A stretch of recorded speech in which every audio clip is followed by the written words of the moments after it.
अस्सलाम वालेकुम मतियुल्लाह जान एमजे टीवी। ये वो अदालतें हैं जहाँ पे सालीन तो ज़िंदा लाश की तरह चलते फिरते नज़र आते हैं, मगर आज ये निज़ाम अदल भी एक ज़िंदा लाश बन चुका है। वही अदालत इस्लामाबाद हाई कोर्ट, वही जज जस्टिस अमीन इनाम मिन्हास राजा साहब, जिनकी अदालत में अहमद नूरानी सहाफ़ी के दो लापता भाइयों का केस भी लगा। 28 दिन बाद FIR दर्ज हुई, आज तक प्रोडक्शन ऑर्डर नहीं जारी हुआ। FIR की कॉपी के लिए आज फिर उन दो लापता भाइयों की वालिदा और बहन जो हैं इस्लामाबाद हाई कोर्ट में एक नई दरख्वास्त के साथ आई हुई थी। आज एक और अहम केस पाकिस्तान भर की आंख और कान को बंद करने के हवाले से जो काला कानून मौजूदा हुकूमत ने मंजूर किया था, पीका का काला कानून, वो तरमीम, उसके ख़िलाफ़ इस्लामाबाद हाई कोर्ट में रिट दरख्वास्तें दायर की गई थी। Islamabad high court journalist association और Pakistan federal union of journalist और दीगर दरख्वास्त गुजारों ने उन दरख्वास्तों की समाअत हुई। पिछली समाअत के दौरान जस्टिस राजा इनाम अमीन मिन्हास ने ये अपना हुक्म दिया था, भारी भरकम हुक्म दिया था कि हुकूमत को नोटिस दिया जाता है, वो कमेंट्स फाइल करे।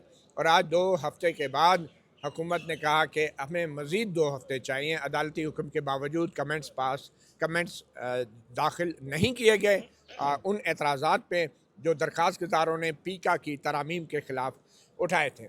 और फिर अदालत से ये इस्तदा की गई, क्योंकि हुकूमत ने भी इस्लामाबाद हाई कोर्ट और जस्टिस राजा इनाम अमीन मिन्हास के अहकामात को कूड़ेदान में डाल दिया है, तो हुकूमत के ख़िलाफ़ जो है एक स्टे ऑर्डर देना चाहिए, कम से कम उन तरामीम की हद तक कि अगली तारीख तक उन तरामीम पे अमल न किया जाए, क्योंकि लोगों को उन तरामीम के तहत गिरफ़्तार किया जा रहा है, जेलों में डाला जा रहा है, सज़ाएँ भी सुनाई जा सकती हैं।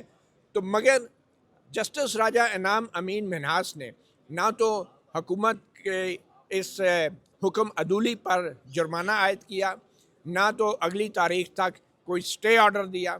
और फिर आप इस बात पे हैरान ना होइएगा कि जस्टिस राजा इनाम अमीन मिन्हास ने खुली अदालत के अंदर अगली तारीख भी देने की ज़हमत गवारा नहीं की, अगली तारीख का भी ऐलान नहीं किया, और 2 हफ्ते के बाद उन्होंने कहा कि फिर हम देखेंगे। इससे पहले भी ये टाइम दे के 2 महीने बाद केस लगा था, और आज वो तारीख फिर नहीं दी गई और स्टे ऑर्डर भी नहीं दिया गया। तो मेरे साथ मौजूद हैं Pakistan federal union of journalist के नुमाइंदा रहनुमा और Rawalpindi Islamabad union of journalist के सेक्रेटरी जनरल जनाब आसिफ बशीर चौधरी साहब, और उनके साथ Islamabad high court bar association के साबिक सदर जनाब रियासत आज़ाद एडवोकेट साहब।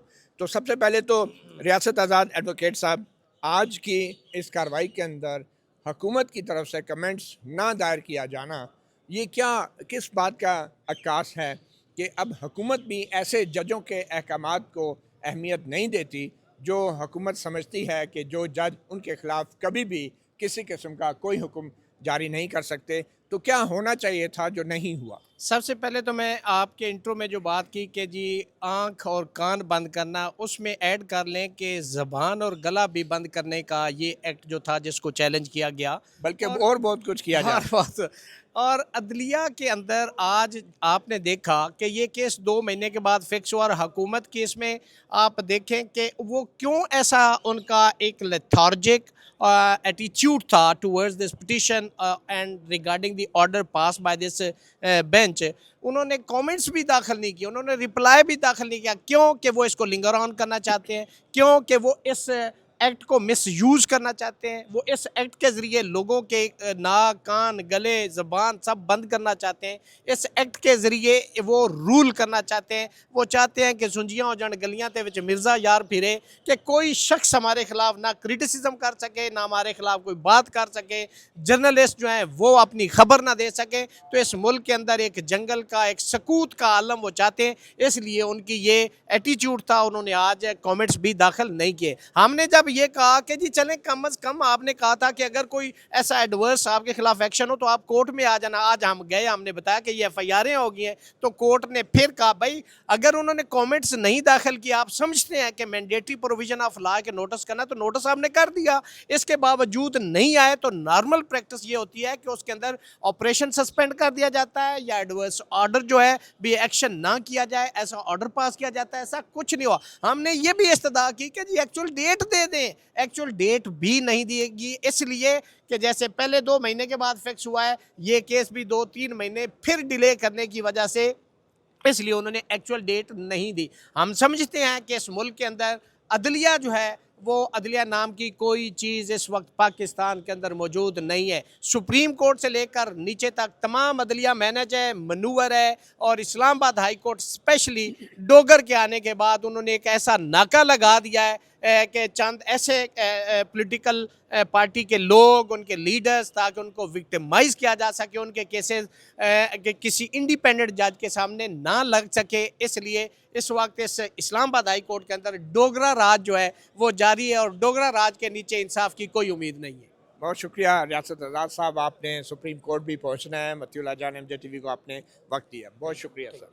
आसिफ बशीर चौधरी साहब, आज यूँ लग रहा था कि सामने पूरा मीडिया है और ऊपर जस्टिस राजा इनाम अमीन मिन्हाज साहब बैठे हैं, तो कहीं वो भूल तो नहीं गए कि ये बतौर ANF प्रोसिक्यूटर कोई प्रेस कॉन्फ्रेंस नहीं है, ये अदालत है और वो जज हैं और उन्होंने हुक्म देना है, उन्होंने हुक्म लेना नहीं है।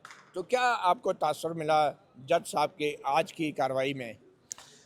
आज तो बेसिकली तो कुछ कार्रवाई नहीं थी, सिवाय इसके कि हमारी तो कोई अशोई की कोशिश भी उन्होंने नहीं की, लेकिन इतना ज़रूर हुआ कि एक भरम जो होता है ना अदालत का, वो खुल के हमारे सामने आ गया। एक ज़रा सी बात और से। हाँ, और हमें ये पता चल गया कि इस अदालत से रिलीफ मिलना या इस कानून के बारे में कोई फ़ैसला होना मेरिट पे तो दूर की बात है, ये जज साहब तो एक तारीख अपनी मंशा और मर्ज़ी से नहीं दे सकते। हमने उन्हें बताने की कोशिश की, मैंने भी कहा, आपने भी कहा, हम सब लोग बोले, हमारे वकीला बोले, वकीला ने तो उन्हें टेक्निकल, कानूनी, आइनी बातें बताई। आइन से मुतसादम एक कानून है, यही अदालत पहले सस्पेंड कर चुकी है, इस्लामाबाद हाई कोर्ट उसको कर चुकी है, उसको स्ट्राइक डाउन कर चुकी है, उसके कुछ हिस्सों को। उनके पिछले आर्डर दिखाए गए, सारी चीज़ें, इंटरिम आर्डर की दरख्वास्त की गई, नहीं मानी। फिर जब मैंने उन्हें कहा कि इस वक्त पाकिस्तान में सहाफ़त को काबिल दस्त अंदाज़ी पुलिस जुर्म बना दिया गया है, और अगर आप हुक्मरानों की मंशा के ख़िलाफ़ या कोई ऐसी खबर करेंगे जिससे उन्हें ज़िक पहुँचे, तो शाम को एक थानेदार आपको अरेस्ट करने आ जाएगा कि आ जाएं जनाब, आप पे FIR हो गई। तो कम से कम आप एक इंटरिम रिलीफ तो हमें दें कि जब तक आपकी ये अदालत उसे डिसाइड नहीं करती, तो हमारे ख़िलाफ़ इन इक़दामात को रोका जाए। और उसमें हमने फिर वहीद मुराद का केस बताया, फ़रहान जो हैं उनका केस बताया, बाकी लोगों, आम शहरियों के ऊपर जो हो रहे हैं, और 15 करोड़ सोशल मीडिया यूज़र्स के सर पे जो नाकाबिले ज़मानत जुर्म की जो तलवार लटकाई गई है। लेकिन जज साहब अल्लाह के फ़ज़ल से वो इन सारी बातों को तस्लीम करने के बावजूद उन्होंने किसी किस्म का कोई रिलीफ नहीं दिया, और उन्होंने हम सबको सुना भी, और उन्होंने कहा कि देखें अब मामला ये है कि उनका जवाब आ लेने दें।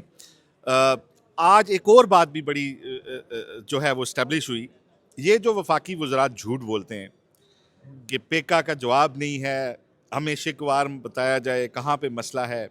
आज जो हुकूमत ने कमेंट्स फाइल नहीं किए, हुकूमत के पास कोई कमेंट्स नहीं है इसके ऊपर फाइल करने के लिए। हुकूमत क्या बताए कि हम आइन की वायलेशन में ये लेके आए? हुकूमत क्या बताए कि ये दुनिया का वर्स्ट कानून है जो सिर्फ दुनिया के 3 मुल्कों में है, जो 2 अफ्रीका के मुल्क हैं और तीसरा पाकिस्तान है? हुकूमत के पास कमेंट्स देने के लिए कुछ भी नहीं है। लेकिन अफसोस की बात यह है कि आज हमें पता चला कि एक कोऑर्डिनेटेड एफर्ट है, ये मीडिया के ख़िलाफ़ जो कुछ हो रहा है, ये अदालतें जो हैं ये पार्ट एंड पार्सल हैं उसका। जिस तरीके से ये ड्यू रिलीफ, ये ड्यू जो इंसाफ का कोर्स है उससे अवॉइड कर रहे हैं जजेस, ये इंतहाई शर्मनाक है इनके पार्ट के ऊपर, और पीपल ऑफ पाकिस्तान से और इनके अपने ओथ से जो है ये उसके तौहीन के मुतरादिफ है जो इन्होंने इस आइन के दिफा के लिए इन्होंने हल्फ उठाया है। और ये पीपल ऑफ पाकिस्तान के जो बुनियादी राइट्स को प्रोटेक्ट ना करना है, ये जो जिस तरीके से इस्लामाबाद हाई कोर्ट इस केस को लेके चल रही है, ये तारीख़ का एक शर्मनाक बाब है।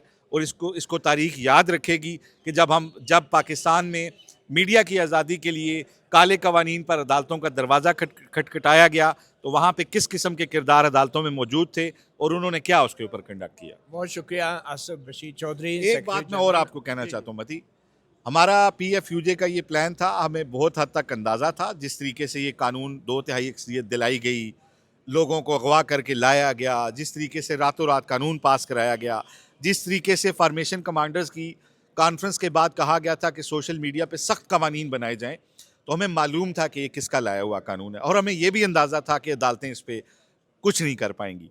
लेकिन आज की प्रोसीडिंग के बाद मैं FEC के इजलास में ये तजवीज़ ज़रूर रखूँगा कि पार्लियामेंट के बाहर जो हमने एक आखिरी धरना देना है, उससे पहले इन अदालतों के बाहर भी एक धरना देना चाहिए कि इनका जो किरदार है वो भी लोगों के सामने लाना चाहिए कि ये इंसाफ के रास्ते में किस तरह ये अदालतें खुद रुकावट बन रही हैं। बहरहाल आप देखें इन एहतजाज का या धरनों का असर कितना होता है। बहुत शुक्रिया Asif Bashir Chaudhry, secretary general Rawalpindi Islamabad union of journalist.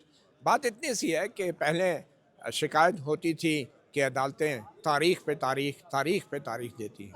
अब अदालतों का इतना बेड़ा गर्क हो चुका है कि तारीख भी खुली अदालत में देने की हिम्मत नहीं पड़ती। मतिउल्लाह जान, MJ TV से इतना ही, इजाज़त दीजिए, अल्लाह हाफिज़।